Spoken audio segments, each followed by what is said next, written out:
Hello, I thought it was about time I made the long awaited promised positive video, especially after the fact that the last one was me on a very down day talking about mental health issues and how that relates to weight loss surgery and frankly feeling and looking a bit miserable.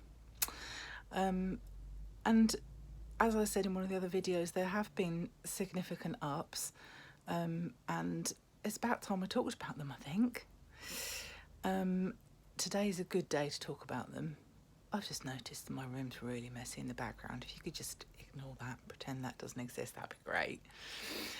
Yeah, so I had to write this down because there's no way I'd remember it. It's all facts and figures and numbers and stuff. So in one of my earlier videos, I said that I started off at 21 stone and 12 pounds. I didn't. I have to explain. I usually make these videos at night after I've taken my very strong painkillers for my back condition. So I'm quite often looking a little bit sleepy and maybe not entirely on top of facts, figures and numbers. This is being made in the morning before strong painkillers when I can actually think clearly. So I started off at 20 stone and 12 pounds, so nearly 21 stone.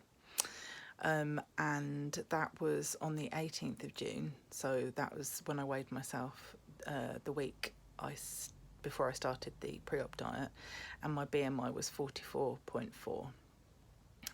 So that, I don't know exactly, but it probably classified me as like morbidly obese, something in that category.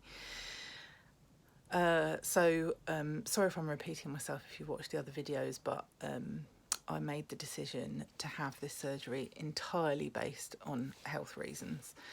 I'm not somebody who had massive self-confidence issues about my size when I was bigger. I just bought bigger clothes and dressed in those and quite liked the way I looked. So it was entirely based on the fact that I had high blood pressure that I was taking medication for, which at 46 is too young. Type 2 diabetes that was entirely weight and diet related. Sleep apnea, ditto. And a chronic bad back condition that I've had since I was 28. And because I carry all my weight on my torso, I've actually got quite slim limbs, but it's all on my boobs and my tummy. There's just no way that losing a significant amount of weight isn't going to make a positive impact on that. So it was my GP who first suggested it, and I'm pretty sure I've mentioned before that I didn't say yes straight away, went away and thought about it for a long time, waited 4 years for the surgery. So it was really a very well considered decision by the time I got there. But it just felt like a no-brainer in the end. It felt like a life or death choice. It felt like I was staring down the barrel of an early death. And even if that didn't happen, that I was likely to have the quality of life of somebody who was 80, not in their 40s, because I was and still am in pain with my back every single day. So yeah, it just felt like a no-brainer in the end. And today is a day when I feel like it was the right decision. So I have to say, I think that my weight loss in particular has been accelerated by the complications I had and by the fact that I had to stay in hospital for 3 weeks and was on nil by mouth for 9 days. There are other people who I was in hospital with at the same time that have lost a significant amount of weight, but just not quite as much as me, and I think that has been accelerated by my particular set of circumstances. I wouldn't have chosen that route, but that's what happened. So today, I'm 13 weeks on from that pre-op weigh-in. I lost a stone in the pre-op week, and then since then, altogether, I'm down to 16 stone and a pound. So I've lost 4 stone and 11 pounds. So 3 pounds short of 5 stone, which means that I'm 48.8% towards my goal weight. And That's after 13 weeks or just over 3 months. And my BMI is now down to 34.2 instead of 44.4. So after a couple of quite miserable videos, I thought it was about time I came on and explained the reasons why I did this. And as I said before, sorry if you've watched all my videos and I'm repeating myself, but for anybody that this is the first one they're watching, no more high blood pressure, not taking medication for that anymore, no more type 2 diabetes, no more sleep apnea. The only thing that's left is the bad back. That's not going to go until I've lost more weight and done some significant exercise to strengthen my muscles. But in 13 weeks, you know, it's just a bit miraculous, really. So yeah, I just thought it was about time I came on and talked about the positives, talked about the reasons I did it. Today is a day when it feels like it was all worth it, despite the complications, despite the long hospital stay, despite the mental health problems that I had since I came out, despite the fact that the whole process has been a bit of a rough ride. It's feeling like now, going into the third week also of eating normal food and getting used to what I can and can't eat, getting used to how slowly I need to eat, getting used to portion sizes, getting used to cooking, even when I'm batch cooking, at least half of what I used to cook before, getting used to shopping less, saving money. That's another big plus. You can halve your shopping bills from before at least. The only thing that's keeping mine slightly high is that I'm buying these special needs milks, Outpro unsweetened oat choc milk and unsweetened almond milk to mix together to make a drink that I can take my supplements with in the morning, because one of the things that a lot of bariatric patients will struggle with post-surgery is drinking water randomly. What's that about?